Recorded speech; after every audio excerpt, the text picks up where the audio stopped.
Welcome back to the Hot Box. We all know about this Bluestem debacle that's taken place. With me tonight in the Hot Box, Morehead City Council member Mark Hintermeyer. Mark, thanks for joining me tonight. Thank you, Chris. Live here. Here's my first question. Sure. When several years ago, when this project came up, Morehead was going to, hey, we got $5.5 million coming from the state. Right. We're not going to be on the hook for anything for our taxpayers. This is going to be a great win.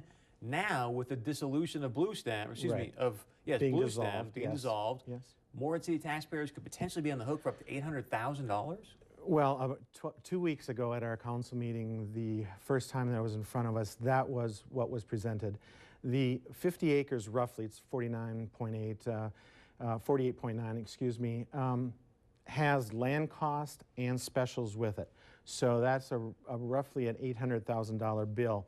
And of course, years ago, Councilmember Ott and myself are the only council members left that went through the process and understood at the time that the city of Morehead would not be on the hook for anything. And that, I think, brought the number of votes necessary to proceed. And so 2 weeks ago, that was kind of a shock. And we spent about an hour and a half discussing what ifs. I mean, what's going on. Since then, we've received communication from the Fargo Public School System that they're considering a lease agreement for a portion of those acres.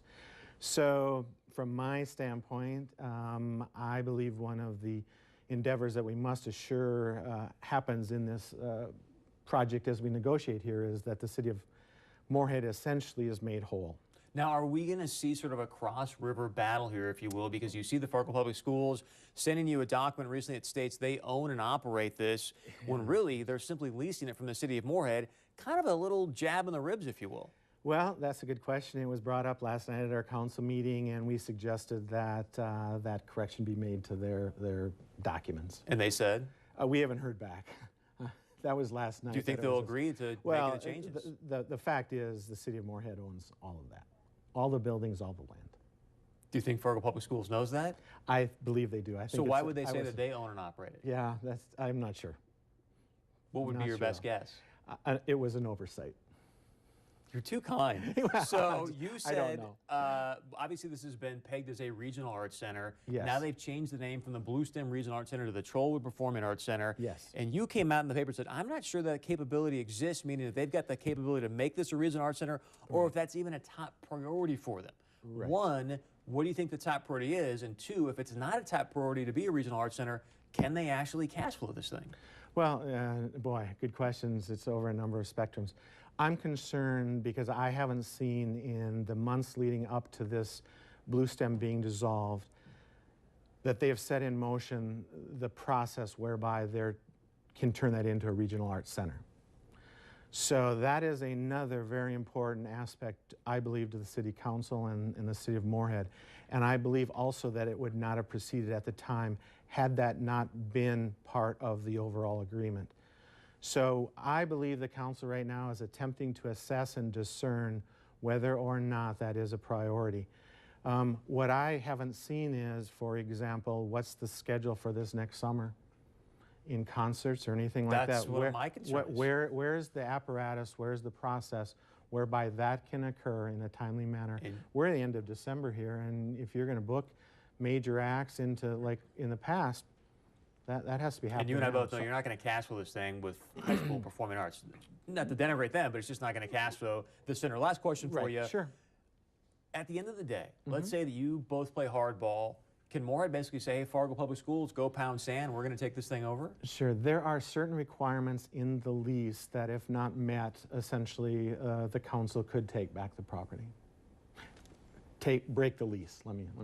And then you end up having the Morehead taxpayer be on the hook. I misspoke in the sense. Well, at the point that we took it back, those costs would be there. We would have to make a cash flow at that time. Any plan or strategy to do that?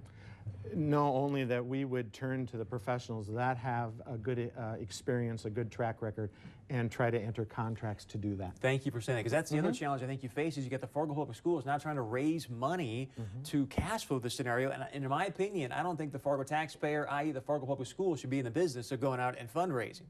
That's that opinion. To realize that we have a fifth, I don't want to get in that fight. To realize we got a $15 million to an $18 million facility that has costs roughly over $1 million that the city of Moorhead would pick up at that point in time. And so in my view, we would have to cash flow about $90,000 a year to make It's such a wicked web that's been woven because of the very $5.5 million from Minnesota. That was the quote-unquote grant. Fargo doing this thing over across the river. It just seems like it's going to be a tough thing to really work out. Hopefully, you guys. Now, you're planning to sit down in the next week or so. Well, we're and hash hopefully this thing out. enter that discussion. If they want to lease, that's, I think, a good outcome here. I think we would rather have that, move on in that concept. But we have to have the financial deal worked out, and we have to have the regional arts concept. Do you get worked it out. done? I hope so. We'll keep you obviously so. abreast on this situation. I'm optimistic. It's Christmas. Let's assume Mark, that. thanks for Let's being in assume the that we hot get this box. done. Thank We'd love you. to get your thoughts on, obviously, this blue stem. I like to just term it as a debacle because it is such a wicked web that's been woven. You can go to our website, let us know what you think, 630pov.com. Coming up in just a moment, did former Commissioner Paul Tagliabue, he's basically said, you know what, these players are going to go free. Did he go way out of bounds with his decision? We're going to discuss that and much more coming up right here on 630 Point of View. And again, tweet us with the hashtag 630POV or check out our website, 630POV.com. We'll be right back.